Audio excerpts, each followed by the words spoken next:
ሰላም ሰላም ጤና ይስጥልን ውድ የጋት ሚዲያ ቤተሰቦች እንደያላችሁበት ሀገር ሰዓት አቆጣጣር እንደምን አላችሁ እንደምን ቆያችሁ እነሆ ዛሬ ለተቀዳሜ ግንቦት 2 2017 ዓ.ም በኢትዮጵያ ዘመን አቆጣጣር ሜይ 10 2025 በጎርጎሳውያን የዘመን አቆጣጠር የጋት ውሎ አጫጭር መረጃዎችን ይወደ እናንተ መጥቻለሁ ዘወትር እንደምታደርጉት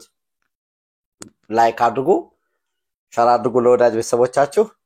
ሐሳብ አስተያየታችሁን አካፍሉን ጋት ሚዲያን ደግፉ የደገፋችሁ ላላችሁ እጅግ በጣም አድርጌ አመሰግናለሁ ሱፐር ታንክስ አለ ስቲከር አለው ድጋፋችሁን አጠናክራችሁ ቀጥሉ የጋት አምባሳደሮች ናችሁ ሁላችሁም እዚህ ቤት ያላችሁ ወዳጆቻችን ሰብስክራይብ እንዲያደርጉ ሎቢ አድርጉ አግባቡ ሁለት ቀን በተከታታይ ወደ እናንተ አልደረስኩም በግል ምክንያት በግል ስራ ማለት ነው ያው የኛ ሀገር ፖለቲካ እንደምታውቁት በየቀኑ የሆነ አዳዲስ ነገር ይመጣል አዲስ አጀንዳ ይመጣል እዛ አጀንዳ ላይ ርብርብ ይካሄዳል ያንዳንዱ አጀንዳውን ለኔ ምን ይጠቅመኛል ከሚል የተነሳው ጥያቄ ባለቤቶቹ ምንድነው የሚፈልጉት የጥያቄው ባለቤቶቹ ግብ አላማ ምንድነው ሪሊ የጥያቄው ባለቤቶቹስ መነሻና የሚፈልጉት መፍትሄ ምንድነው የሚለውን ሳይወስድ የሆነ ጥያቄ ከተነሳ የአዲስ አበባ የታክሲ ማህበር የሚል የሆነ ጥያቄ ከተነሳ ፖለቲከኛውም ፓስተሩም ቄሱም ዲያቆኑም ሸኩም አክቲቪስቱም የየራሱን ኢንተረስት ይዞ ይገባበታል ቲንክ ታንክ ምንድነው ኢንስቲትዩሽኖች የሉንም አሉ በጅማሮ ደረጃ ግን እነዛ ተቋማትን አጠናክረን ችግሩን አስቀድመው የሚተነትኑ የመፍትሄ አማራጭ የሚጠቁሙ የሚያሳዩ ከመንግስትም ይሁን ከባለድርሻ አካላት የሚሰጡ የመፍትሄ አቅጣጫዎችን እርምጃዎችን አፈጻጸም የሚከታተሉ በእውቀት በስሌት ሎጂክ የሆነ ራሽናል በሆነ መልኩ በሳይንሳዊ አካሄድ የተከተለ ቲንክ ታንክ የለንምና እንግዲህ አንዱ የኢትዮጵያ የጤና ባለሙያዎች ሐኪሞቻችን ዶክተሮች ነርሶች ድሬሰሮች ፋርማሲስቶች ያነሱ ጥያቄ አለ የገቢያችንና ኖሮ አልተመጣጣንም የሚል ይሄ ጥያቄ definitely እኔ እስከሚገባይ ድረስ ይሄን ጥያቄ ረዲክል የሚያደርግ የሚያጣጥል አካል ያለ አይመስለኝም መምህራን የጤና ሰራተኞች የግብርና ሰራተኞች ፖሊሱ የጸጥታ አካላት የሲቪል ሰራተኛው በግል ድርጅቶች ውስጥ የሚሰሩ ባሰሪና ሰራተኛ አዋጅ ውስጥ ያሉት የደሞዛቸው እንዲሻሻል ገቢያቸው እንዲጨምር ኑሮ እንዲቀንስ ይሄን ይፈልጋሉ የመንግስት አስፈጻሚ አካልም ይሄን ይፈልጋል በነገራችን ላይ በጣም መርሳት የሌለባችሁ የኢትዮጵያ መንግስት እንደው የመንግስት አደረጃጀት የምንለው በተለይ በዘመናዊ ፖለቲካ ከ1966 በኋላ ወይ ፓርቲ ከተመሰረተ በኋላ በዘመኑ ኢትዮጵያ ውስጥ ፓርቲ ሲመሰረት የሶሻሊዝም ሪዮት ዓለም ጎልቶ ነው ሁሉም ለምሳሌ እዩት ኦነግም ሶሻሊስት ነው ጀባሃ ሻቢያ አንበሉት ያው ለማመጣጠን ለምሳሌ ጀባሃና ሻቢያ ለማመጣጠን አረብ ናሽናሊዝም ይላል አረብ አይዲዮሎጂ አረብ ሶሻሊዝም ሚሉት ይጨምራሉ ኦብነግ ሙሰዱና ለሰራተኛው ያደላ ነው በወቅቱ በዘመኑ የነበረው ኢንፍሌሽን ሆኖ ወጥቶ የነበረው ሶሻሊዝም ስለነበረ የራሺያ ኢምፖርት የተደረገ ልክ እንደ ሸቀጥ ሪዮት ዓለምም ኢምፖርት አድርገን ስለነበረ ይዋቸው ፍርድ ቤቶቻችንን ለምሳሌ የሆነ ሰራተኛ ቢሰናበት at any reason ቢኖራችሁ ሰራተኛ ቢሰናበት ፍርድ ቤቶች ይመልሱታል ህጎቻችን ደንቦች መመሪያዎች አዋጆች ለሰራተኛ ያደላሉ የሌሎች ሀገራትን ደግሞ ይዩት ለምሳሌ የአውሮፓን ህጎች የአሜሪካን ህጎች ይዋቸው ፌቨር የሚያደርጉት ሰራተኛውን አይደለም አሰሪውን ነው ፌቨር የሚያደርጉት ከተሰናበተ አንድ ሰራተኛ ለምሳሌ በስራው ላይ ጥፋት ፈጽሟል በሚል ከተሰናበተ የመመለስ እድሉ እጅግ በጣም አናሳ ነው ማኔጀሩ የወሰነው ውሳኔ የመቀልበስ እድሉ አናሳ ነው እና የዚህ ሐኪሞቻችን ያነሱት ጥያቄ በመሰረታዊነት ጥያቄው አግባብ ነው ያለው ነገር ግን እኔ አሁንም እንደ ABC of Economics እንደተማረ ABC of Economics እንደሚያነብ እንደ ተሞክሮ እንዳለው ሰው ኦኬ ደሞዝ ተጨምሮላችኋል ቢባል ገበያው ላይ ሰራተኛው ሐኪሞች ነርሶች ፋርማሲስቶች የጥያቄውን ይወሰዱ ሰዎች ሪሊ ምላሽ ያገኛሉ ወይ ይጠቀማሉ ወይ ከዛ ይልቅ ዘላቂ ሆነ አሰራር አይደለም ወይ የሚሻለው የፖሊሲ ለምሳሌ ከፋይናንስ የግድም ባይሆን የጤና ጥበቃ ሚኒስትር ከኢትዮጵያ የጤና ባለሙያዎች እዛ የጤና ባለሙያዎች ደግሞ የሚባለው የፋርማሲስቶች አለ አዋላጆች አለ የህፃናት እንደዚህ ፕሮፌሽናልስ እነዛ ሰብሰብ ብለው ጥያቄው ይሄ ነው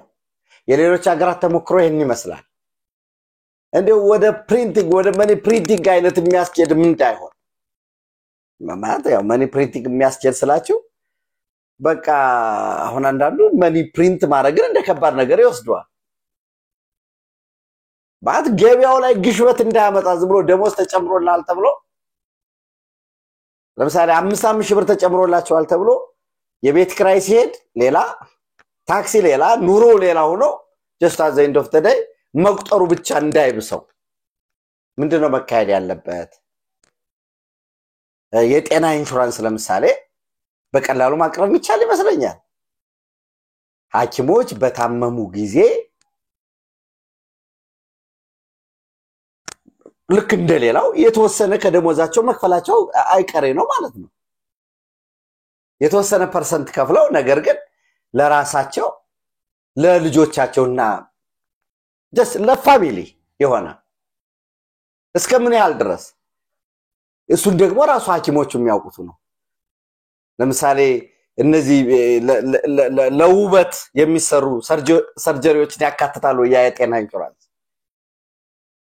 እስከምን ያህል ድረስ ነው የጤና ኢንሹራንሱ የሚያካትተው እሱን ማግኘት መቻል አለባቸው የሚያክም ሰው በሚታመምበት ጊዜ ህክምና ማጣት የለበት ከአገር ውጭ የሆነ ጉዳይስ ቢሆን ለምሳሌ ከአገር ውጭ የሆነ ጉዳይስ ቢሆን የሚያስፈልገው ህክምና I think አሁን በጣም በልዩ ሁኔታ ሐኪሞቻችንም አቅማቸው እየተነከረ ነው 70-80% የሚባለው ህክምና ኢትዮጵያ ውስጥ እየተከናወነ ነው ግን ከዛ ውጭ ከሆነስ ለምሳሌ እሱን በደንብ ማየት ባገር ውስጥ ደረጃ ላይ ሴንተር ኦፍ ኤክሰለንስ የሆነ ለምሳሌ ኢትዮጵያ መከላከያ ሚኒስትር ያሰራው ሆስፒታል አለ ቢሾፍቱ አካባቢ ሌሎችም ሴንተር ኦፍ ኤክሰለንስ ዋይ ኖት ጥቁር አንበሳም ሴንተር ኦፍ ኤክሰለንስ ነው በቅብብሎሽ የመጨረሻ ከታች ጀምሮ የጤና ባለሙያው የጤና ኢንሹራንስ የሚያገኝበት በክልሎች ከፌደራል መንግስት ጋር ጆይንት ሆነው የጤና ባለሙያው ቦታ የሚያገኝበት ቦታ ካገኘ በኋላ ደግሞ የክልል የጤና ቢሮ ተቋማት የፌደራል የጤና ጥበቃ ሚኒስቴር ከፋይናንስ ከሚመለከታቸው ፋይናንስ ተቋማት ጋራ ጆይንት ሊሆነው አነስ ባለ ብድር በተመጣጣኝ ብድር የቤት መስሪያ የሚያገኙበት ከዛ ባሻገርስ ሐኪሞች የኢትዮጵያ ሐኪሞች እንዴት ማይክሮ ፋይናንስ ማቋቋም ያቅታቸዋል ያንን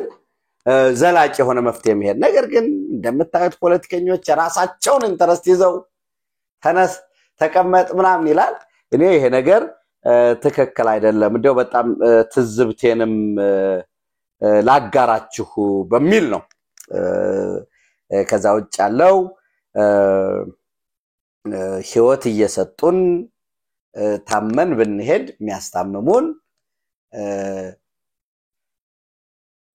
ኬር የሚያደርጉት በቃ ኬር ማድረግ መቼም ከምንም በላይ ኬር የሚያደርጉት እሱን ነው በተለይ አሁን ለመምህራን በትምህርት ሚኒስቴር በኩል የመምህራን ባንክ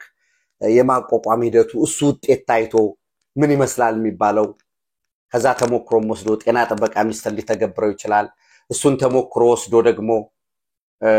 የግድ ደግሞ በነገራችን ላይ ጤና ጥበቃ ማይክሮ ፋይናንስ ማቋቋም የሆነ ግብርና ማይክሮ ፋይናንስ ማቋቋም ላይ ተጠበቅበትም ይችላል እንደ ፑል ሰብሰብ ብሎ ለምሳሌ ትምህርት ሚኒስቴር የሚያቋቁመው ማይክሮ ፋይናንስ ከጤና ጥበቃ ጋር ጆይንትሊ አድርጎ አባል የሚሆኑበት ከዛ በልዩ ሁኔታ ደግሞ ከቀረጥ ነፃ መኪና የሚያስገቡበት አንዳንድ በልዩ ሁኔታ እነሱን ማድረግ መነጋገር ነው የሚበጀው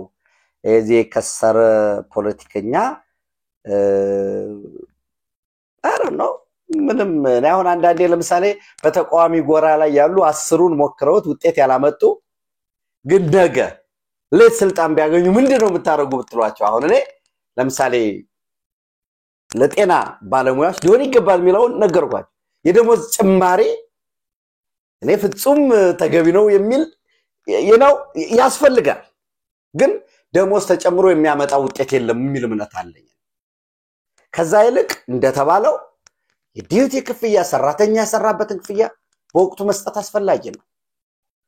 ሌሎች ከዚህ በፊት የተጀመሩ ለምሳሌ እንደው በነገራችን ላይ ኢትዮጵያውን ፕራይቬት ሴክተሩ በጣም ሀብታም ወደሚሆንበት ኢኮኖሚ እየሄድን ነው ያለነው እዚህ ላይ በደም ግንዛቤ መያዝ ይጠበቅብናል ሩሲያ ገጥሞታል ይሄን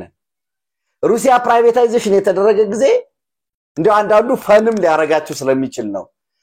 መምህራን የፋብሪካ ሰራተኞች ወዛደሮች ምናምን ሊትራሊ የተሻለ ኑሮ ይኖሩ ነበር በዘመኑ ከዛ ፕራይቬታይዝ ሆነ ፋብሪካዎች ፕራይቬታይዝ ሆኑ የማዕድን ማውጫዎች ፕራይቬታይዝ ሆኑ እና ኦሊጋርኪ ነው የተፈጠረው የተወሰኑ ሰዎች ናቸው ያሉት ከዛ በኋላ የጉልበት ሰራተኛው እዛ ማዕድን ላይ ተቀጥሮ የሚሰራው ክለርኩ ፕራይቬት ላይ የሚሰራው እየበለጸገ የተሻለ ኑሮ ይያዘ ልክ አሁንኛ ሀገር ላይ ድለላ የሚሰራው የብየዳ ድለላ ፊኒሺንግ ስራ የሚሰራው የቴክኒክ ስራ የሚሰሩ ተቀጥረው ሴልስ የሚሰሩ ሰዎች የሚያሽከረክሩት መኪና የሚኖሩበትን ቤት ምናምን እሱ ማየት ነው ያንን ማየት የለብንም ሽፍት ማድረግ ነው እንግዲህ አሁን ሐኪሞቻችን ደግሞ some sort of entrepreneurial attitude ደግሞ ኑሯቸው ወደዛ መሄድም አንድ ነገር ነው እንጂ አንዳንዶቹ ለምሳሌ ግል ባንክ ላይ እንደዚህ ይሰራሉ እንደዚህ ፋብሪካ ላይ ያንን ካወዳደር ነው ሌላ ጉዳይ ነው የሚሆነው ነገ አሁን እኮ ባንኮች ሊመጡ ነው ሜቢ ነገ የኬንያ ባንክ የናይጄሪያ ባንክ ከናይጄሪያ ይልቅ ኬንያ ሳውዝ አፍሪካ ዩናይትድ አረብ ኤሚሬት ባንኮች ለምን የፖሊሲም ስለሆነ የናሽናል ኢንተረስትን ጉዳይ ስላለ ከዛ አገር ጋራ ያለ መልካም ግንኙነትም ስለሚወስን ነው አቅጣጫ ፍሬምም ለማድረግ ሶ ያኔ ነገ በዶላር የሚከፍሉኮ ፕራይቬት ባንኮች ሊመጡ ነው በዶላር ስልጣና ምናልባት አሁን ባለው ስካይላይት ምናምን ሊሆን ይችላል አቢሲኒያ ባንክ ወይ የሆነ ባንክ ስልጣና የሚሰጥ ነገ እኮ የሆነ ባንክ ስልጣናው አቡዳቢ ሊሆን ይችላል የልምድ ልውውጥ ተብሎ የሚኬደው ሜቢ ሳን ፍራንሲስኮ ኒውዮርክ ምናምን ሊሆን ይችላል በዛ የሚገኘው ጥቅማ ጥቅም ያ ፕሪቪሌጁ ብድር እዚህ የሚሰራው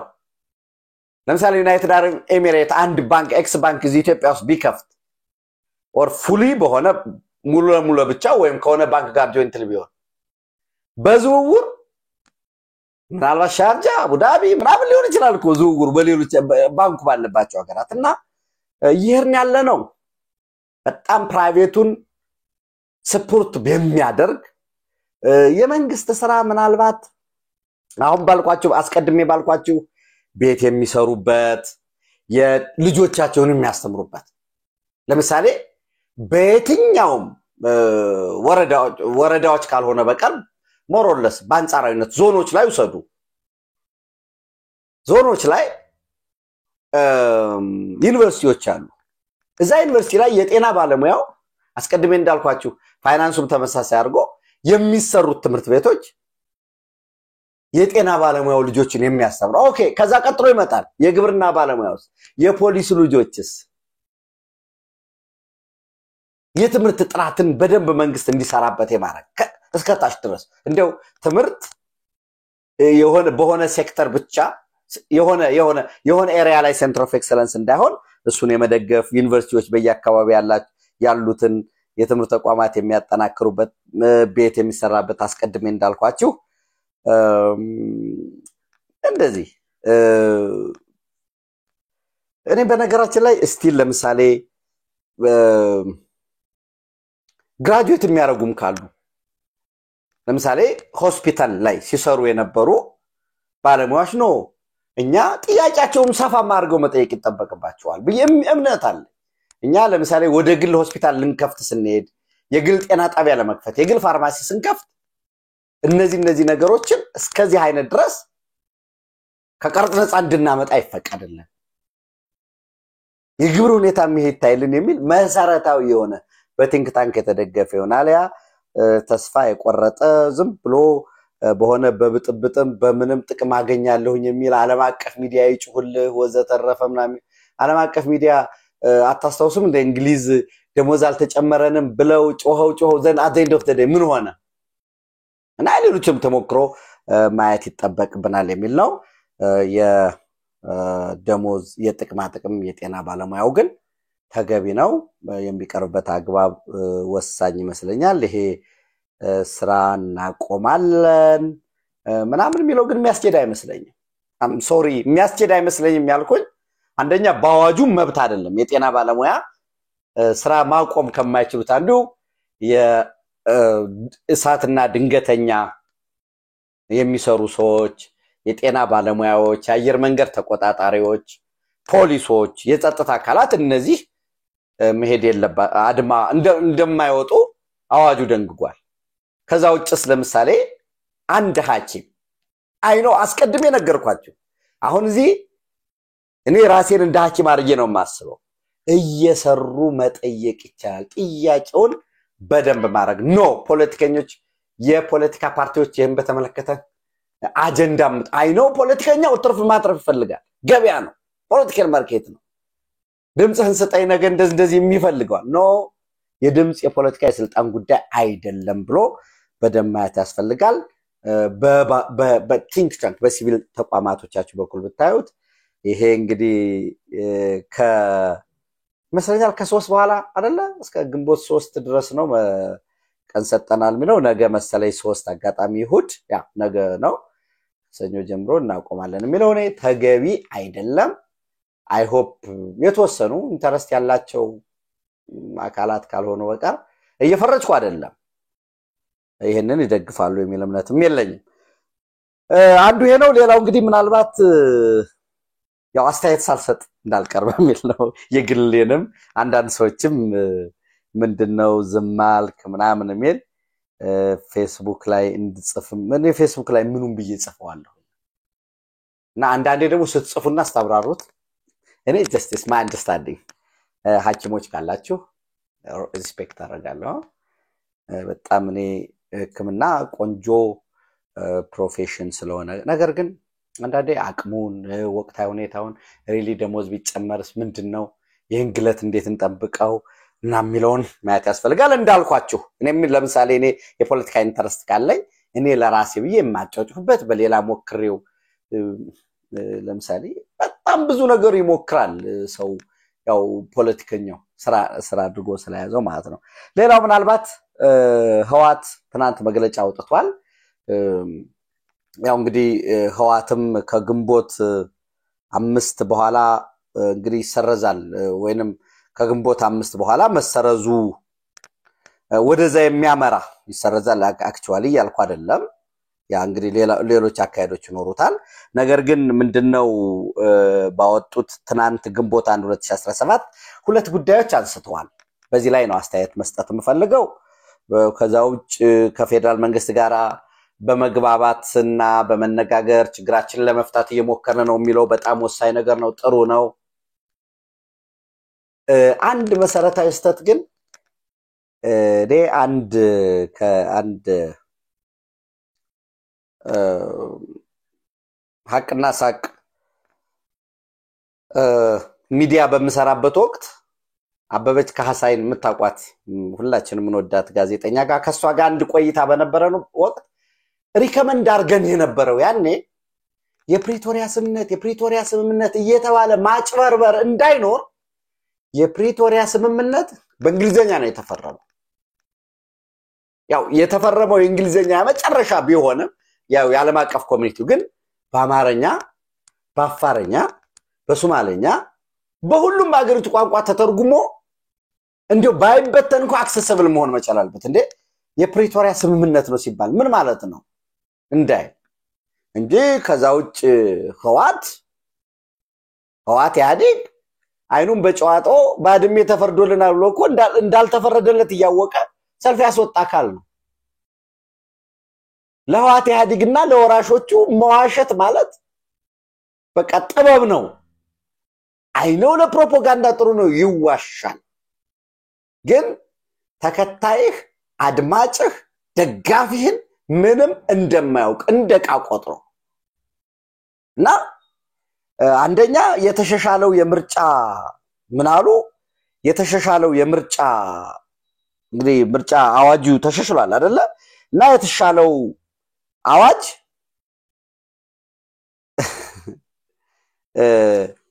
ለሚመዘገቡ ፓርቲዎች እንጂ እኛን አይመለከትም አሉ እኔ ላምብብላችሁ ይችን በደንብ እንዶ ስለገረበኝ ነውና ከዛ አዋጁንም ማየት ስለምንችል ምንድነው የሚሉት ግማሽ ክፍለ ዘመን እድሜ ያስቆጠረው ድርጅታችን ህዋት የፕሪቶሪያውን ስምምነት መሰረት አድርጎ ነባሩ ህጋዊ ዕውቅና ሰርቲፊኬት እንዲመለስለት በርካታ ጥረቶችን አድርጓል ይሄውም የቀድሞ የኢትዮጵያ ብሔራዊ ምርጫ ቦርድ ሰብሳቢ የነበሩት ወይዘሮ ብርቱካን ሚደቅሳ ጀምሮ በደብዳቤ ጠይቋል ሆኖም ጥያቄያችን ለመመለስ የሚያስችል ህግ የለም የሚል ምላሽ በወቅቱ ለድርጅታችን ተሰጥቷል ዘን ቆይ ይሄን ምልክት ስላረኩበት በሚል ነው ቀለም ስላደረኩት ጀምሮ ኦኬ የሚያስችል ህግ የለም የሚል ምላሽ በወቅቱ ለድርጅታችን ተሰጥቷል ይህንን ተከትሎ በ2016 ዓመተ ምህረት የፖለቲካ ድርጅቶችን እንደ አዲስ ለመመዝገብ የሚያስችል አዋጅ በኢፌድሪ ተወካዮች ምክር ቤት ጸድቆ ተግባራዊ እንዲሆን ተደርጓል እንደ አዲስ ነገር ግን ይህ አዋጅ ስለ አዲስ የሚመዘገቡ የፖለቲካ ፓርቲዎች እንጂ የተሰረዙ መመለስ የሚደነግግ ባለመሆኑ የድርጅታችን ህዋት ጥያቄ መመለስ የማያስችል በመሆኑ በወቅቱ እንደማንቀበለው በይፋ መግለጫችን ይታወሳል ይላል ይሄ ፍጹም ውሸት ነው ለምን በሉ እንግዲህ አሁን እንደ አዲስ ለሚመዘገቡትና ነባሩን ነው ምን መልስ ብሎ መከራከር አንድ ነገር ነው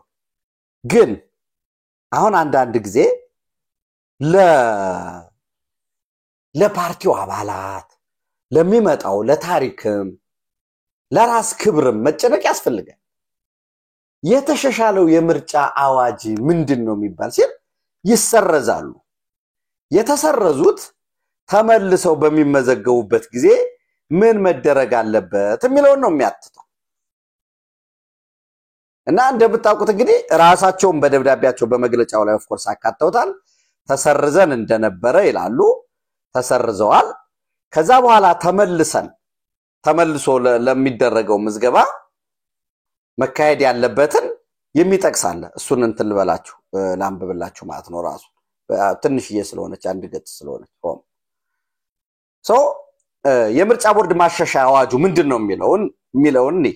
የኢትዮጵያ ምርጫ የፖለቲካ ፓርቲዎች ምዝገባና የምርጫ ስነ ምግባር አዋጅን ለማሻሻል የወጣው አዋጅ ይላል ከህጋዊና ሰላማዊ የፖለቲካ እንቅስቃሴ ማዕቀፎች ሲንቀሳቀሱ የቆዩ የፖለቲካ ቡድኖች በሰላማዊ መንገድ ለመንቀሳቀስና ለዲሞክራሲ ስርዓት ግንባታ በኩላቸውን አስተዋጽኦ ለማበረከት ፍላጎት በሚያሳዩበት ጊዜ እነዚህን አካላት ህጋዊ የፖለቲካ ፓርቲ አድርጎ ለመመዝገብ የሚያስችል ስርዓት በኢትዮጵያ ምርጫ የፖለቲካ ፓርቲዎች ምዝገባና ምርጫ ስነ ምግባር አዋጅ 1162/2011 ላይ ማካተት አስፈላጊ ሆኖ በመገኘቱ ይላል በኢትዮጵያ ፌደራል ዲሞክራሲያዊ ሪፐብሊክ ህገ መንግስት አንቀጽ 55 መሰረት የሚከተለው አዋጅ ታውጇል ይላል የአዋጅ የምርጫ የፖለቲካ ፓርቲዎች ምዝገባና የምርጫ ስነ ምግባር ማሻሻያ አዋጅ ቁጥር -2016 ተብሎ ሊጠቀስ ይችላል ያው ፐብሊሽ ስለሆነ ቁጥር ይኖረዋል ማሻሻያ ይልና የኢትዮጵያ ምርጫ ፖለቲካ ፓርቲዎች ምዝገባና የምርጫ ስነ ምግባር አዋጅ ቁጥር 1162/2011 እንደሚከተለው ተሻሽሏል 1 ከአዋጁ አንቀጽ 66 ንዑስ አንቀጽ 6 ቀጥሎ የሚከተለው አዲስ ንዑስ አንቀጽ 7 ተጨምሯል በወቅቱ በጣም ብዙ ይደንበታል ታስተውሳላችሁ አብራችሁኝ የነበራችሁ በዚህ አንቀጽ ንዑስ አንቀጽ 1 የተደነገገው እንደተጠበቀ ሆኖ አንድ የፖለቲካ ቡድን ኃይልን መሰረት ያደረገ አመጽ ተግባር ውስጥ የተሳተፈ እንደሆነና ይህን ተግባር ማቆሙንና ህገ መንግስታዊ ዲሞክራሲያዊ ስርዓትን አክብሮ ለመንቀሳቀስ መስማማቱ በሚመለከተው የመንግስት አካል ከተረጋገጠ የፖለቲካ ቡድኑ በልዩ ሁኔታ እንደ ፖለቲካ ፓርቲ ሊመዘገብ ይችላል ይላል 2 ከአዋጁ አንቀጽ 62 ንዑስ አንቀጽ 7 ቀጥሎ የሚከተለው አዲስ ንዑስ አንቀጽ 8 ተጨምሯል 8 በዚህ አዋጅ አንቀጽ 66/7 መሰረት በልዩ ሁኔታ እንደ ፖለቲካ ፓርቲ ለመመዝገብ የሚያመለክት ቡድን ከምዝገባ ማመልከቻ በተጨማሪ የፖለቲካ ፓርቲ ፕሮግራም የፖለቲካ ፓርቲ መተዳደሪያ ደንብ የፖለቲካ ፓርቲው ኃላፊዎች ስምና አድራሻ እንዲሁም የፖለቲካ ፓርቲው ኃላፊዎች በኃላፊነት ለመስራት መስማማታቸውን የሚያስረዳ በፊርማቸው የተረጋገጠ ሰነድ ማቅረብ ይኖርበታል 3 ከአዋጅ አንቀጽ 68 ንዑስ አንቀጽ 9 ቀጥሎ የሚከተሉት አዲስ ንዑስ አንቀጽ 10 እና 11 ተጨምሯል ይላል አዋጁ የሚጸናበት ጊዜ የለም የተባለ ምኑ ነው አዲስ ለመመዝገብማ ማሻሻል አያስፈልግም አዲስ ፓርቲዎች እየተመዘገቡ የነበረው ምንድነው የሚያስፈልገው የምን ያህል ሰው ክልላዊ ከሆነ አገራዊ ከሆነ ምን ያህል ሰው ያስፈልጋቸዋል መሽጠቅላላ ጉባኤ ያረጋሉ እሚል የተቀመጣል የተሰረዙት ተሰርዟል ራሱ በዚህ በመግለጫው አካተውታል ያው አንብባችሁታል በሚል ነው በዛ ከተሰረዙ በኋላ እንደገና ለመመለስ ነው ዘን ከዛ ደግሞ ምን ይላሉ እኛን ይላል ቲፒኤልኤፍ እና መንግስትን በቀጥታ የሚያገናኘው የፕሪቶሪያ ውል ብቻ ነው ይላል ይሄ ስህተት ነው የፕሪቶሪያ ውል በመሰረታዊነት አንድ ተኩስ ማቆምን ሁለት ህግና ህጋዊ አሰራር ከዚህ በኋላ መተግበሩን የሚያተት እንጂ ህገ መንግስት አይደለም በየጊዜው ፕሪቶሪያ የምትለው ጉዳይ አይደለም አለቀ ህግና ህጋዊ ስርዓት ይተገበራል ህገ መንግስቱ በስራ ላይ ይውላል የፌደራል መንግስት ከዚህ በፊት የተሰጠው ስልጣኑን ኤክሰርሳይዝ ያደርጋል የውጭ ግንኙነትን የፌደራል ድንበርን ማስከበር በተመለከተ የከረንሲ በሙሉ እነዚህ የነበረው ይቀጥላል ነው ዲሳርም ማድረግ ትጥቅ መፍታት የተቀመጠ በጊዜ የተቀመጣለ እነዚህ ዓለምን የቀላል መሳሪያ ጨምሮ ለምን በዚህ ጊዜ አልሆነም ለምን ዲሞቢላይዝ እንደዛ እሱ ደግሞ ሌሎች ደግሞ ጉዳዮች አሉ አሁን ይሄ ይመስለኛል ብዬ ማስቀመጥ ማለት ነው ነገር ግን ይሄ ማጭበርበር ማምታታቱ ነው ለቲፒኤልኤፍ የሚጠቅመው አይመስለኝም ነገር ግን የሐዋጅ ስለ አዲስ የሚመዘገቡ የፖለቲካ ፓርቲዎች እንጂ ይላል የተሰረዙ መመለስ የሚደነግግ ባለመሆኑ አዋጁ የተሰረዙት በልዩ ሁኔታ በሚመዘገቡበት ላይ ነው የሚገልጸው ከዚህ በፊትም ሲጠይቁ እኮ ምንድነው ኦኬ በአሸባሪነት ተፈርጃችኋል የሶክራቲስ ምክር ቤት እዚህ መግለጫው አለ አዎ በአሸባሪነት መፈረጃቸውን ተከትሎ ብሔራዊ ምርጫ ቦርድ ደግሞ አሸባሪን በፓርቲ ስለማይቆጥረው ተሰርዛቸዋል ኦኬ መልሱልን ለመመለስማ የተሰረዘ ፓርቲ ለመመለስ የሚያስችል ህጋዊ አሰራር የለንም ስለዚህ በልዩ ሁኔታ የሚሆን ለምን አንድ ፓርቲ ተብሎ የሚታሰበው በሰላማዊ መንገድ ሲታገል ከቆየ በኋላ አላዋጣኝ ብሎ ወደ ጫካ ሄዳል ተብሎ አይታሰብም ወደ ጫካም ከሄደ በኋላ ተመልሶ እንደገና በሰላማዊ መንገድ ልታገል ይላል የሚል እንግዲህ ይሄን መታሰብ ነበርበት ሌላ ጉዳይ ነው እና አዋጁ ያካተተን የሚለው ተከክለ አይደለም እንግዲህ እነሱም ነገ ግንቦት 3 ሰኞ 4 ማክሰኞ 5 ይሄ ግን ቀውስ ይከተላል እንት ይሆናል ምናምን የሚለው እኔ ለቲፒኤልኤፍ ሰዎች የሚያዳምጡኝ አንድም ሁለትም ሰው ካለ ከዚህ በፊት የነበረው ቲፒኤልኤፍ 10 ሺህ ይሆን 20 ሺህ ይሆን 60 ሺህ ሚላ የተሰው 60 ሺህ ሚሉ አለ እንግዲህ እነዛም ቢሆን ሪስፔክት የተደረገ በጣም የበለጠ የተዘከረ ናሬሽን ያ ሁሉ የተፈጠረለት አሸንፎ 4 ኪሎ ስለተገባ መንግስታዊ ስልጣን መቆጣጠርና የናሬሽን የትርክት መፍጠሪያ ኢንስትሩመንቶችን መቆጣጠር ስለተቻለ ያፈነገጠውን ኃይል ማባረርና ደግሞ ከናሬሽን ውጭ ያው ያኔ ሬዲዮ ነው ወይ ጋዜጣ ነው ወይ ቴሌቪዥን ነው እሱን ሁሉ መቆጣጠር ስለተቻለ ማፈን ይቻል ስለነበረ ነው አሁን ያካል ጉዳት አስተናግደው ምንም እዚህ ግባ እርባና ያለለው እነቴን ነው አሁን እርባና ያለለው ግን አንዳንዶች ጄኖሳይድ ታውጆበት ህዝቡ ምናምን ይላል እና 20 30 ወንጀለኞች ሊጠየቁ ነው ማለት እነዚያ ከህዝብ በላይ አድርገው ያ ስልጣኑም ስላልተገኘ ድጋሜም ስለማይገኝ እኔ ህዝቡን ዳግም ወደ ዴድሎክ ውስጥ ይሄ ምንድነው ወደ መጨቃጨቅ ውስጥ ዳ የሻቢያ ስትራቴጂክ ዴብዙ ናችሁ ባታገለግሉ ሻቢያ ያው እናንተም እየሞከራችሁ ነው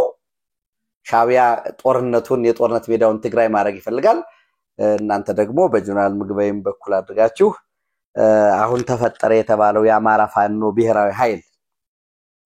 በዛ በኩል ደግሞ የትግል ሜዳውን አማራ ክልል ማድረግ ትፈልጋላችሁና ይሄ የሚጠቅም አይመስለኝም አሁን የአማራ ፋኖ ብሔራዊ ኃይል 13 ሰብሳቢም ምክትልም ጸሐፊም ምንም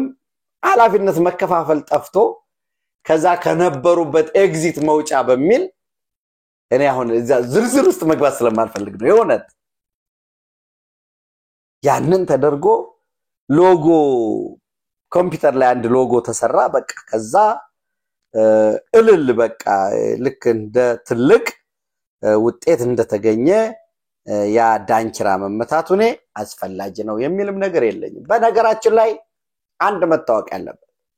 እኔ እንደ ጌትነት አልማው በየመንደሩ ያለው ሽፍታ በየመንደሩ ያለው ነጣቂ ለነናገር ካልንኮ በራሱ እኮ ምናውቀው ብዙ ነገር አለ አረንዴ ወዳጆች ከራሱ ከአማራ ፋኖ በጎጃም እኮ በተለያየ መንገድ ከኃላፊነት ተነስታችኋል ምናም ሲባሉ እኮ ከፋኝ ብሎ እኮ ደሞዛው በሰፈር እኮ ይደራጃል አይጠቅምም ህዝቡ ወደ ልማት እንዲሄድ ልጆች ትምህርት መማር አለባቸው በቃ ትናንት የሆነው ይበቃል መተፋፈር አያስፈልግም ትናንት በስሜት የኢትዮጵያ የውጊያ ታሪክ ማጨር ስለሆነ ያድዋ ጦርነት በጣም ትንሽ ሰዓት ነው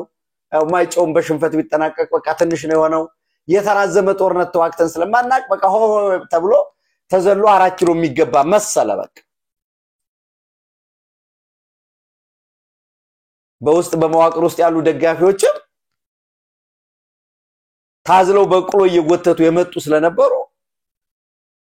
አሁን በዛ አሜሪካ ሄደው የውጭ እንደዚህ ነው ምናምን የሚፈተፍቱት እነዛ ተሰጥቷቸው ምንም ያላረጉ ሰዎችም እና ትምርት ይሰጥ የወደመውን ንብረት ለመመለስ ጥረት ይደረግ መተፋፈር አያስፈልግም እምንፈልገው ይሄ ነው ገና በጫካ ስልጣን ነው ኮን ጫካ ስልጣን ላይ መስማማት አልተቻለም አንተ ከሆንክ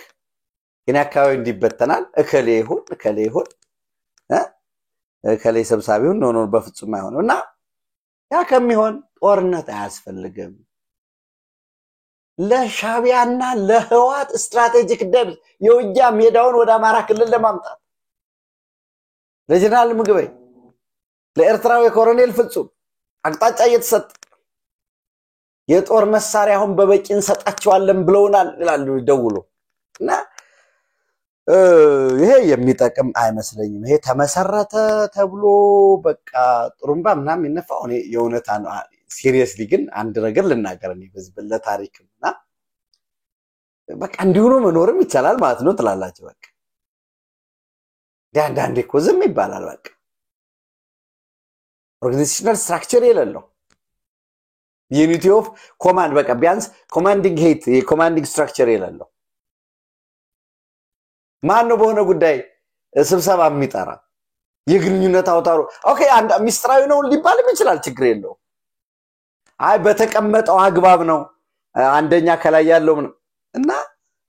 ከዛ ያንን ተወስዶ ጥሩ አይደለም አንድ ከሆኑ እኮ በነገራችን ላይ ለምሳሌ ምንድነው አንድ የነስክንድር አለ የአማራ ፋኖ ህዝባዊ ድርጅት አፋሃድ አለ ይሄ ደግሞ አማራ ፋኖ ብሔራዊ ኃይል የሚባለው ሁለት ከሆኑ እነዚህ ደግሞ አሁንም በምን ነው ወደ አንድ ቢመጡ መተዳደር ይቻላል በየሰፈሩ ሃይራርኪካል ነው እንዴ ኮንጎ ኮ ዲአርሲ በጣም ፈተና ሆኖ እኮ ለኮንጎ የታጣጭውን ቁጥር ይዩት የሆነ በጣም ብዙ ማዕድን ምናምን ተገይቶ የሚያለሙ ሰዎች በጣም ንግድ ፍቃድ 600 ማዕድን ሳይቶች ካሉ 600 ታጣቂ ይኖራል አንድ ቢሆን እኮ ትደራደራላችሁ አይ በቃና ወደ መንግስትምና ወይ አንድ ከሆነ እንግዲህ ለመዋጋት እንኳን ሲሆን ነው ሊባሎን እንኳን በሰላም ወጣት ግን እኔ ራስን ያታለሉ በውሸት ዳንቸራ እየዘለሉ እንዲው ማለት ህዝብን ምን ያህል በምን ያህል ቢናቅ ነው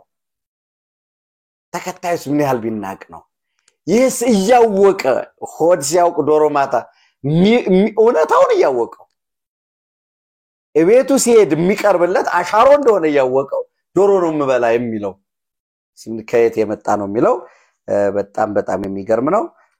በሶማሊያ የወቅታዊ ሁኔታ እንዲሁም የህንድ ፓኪስታን እነዚህን በጋት ዕለታዊ ምሽት ወደናንተ እደርሳለሁ አው ሪስፔክት ማይ ወርድ አብራችሁኝ ሁኑ Thank you.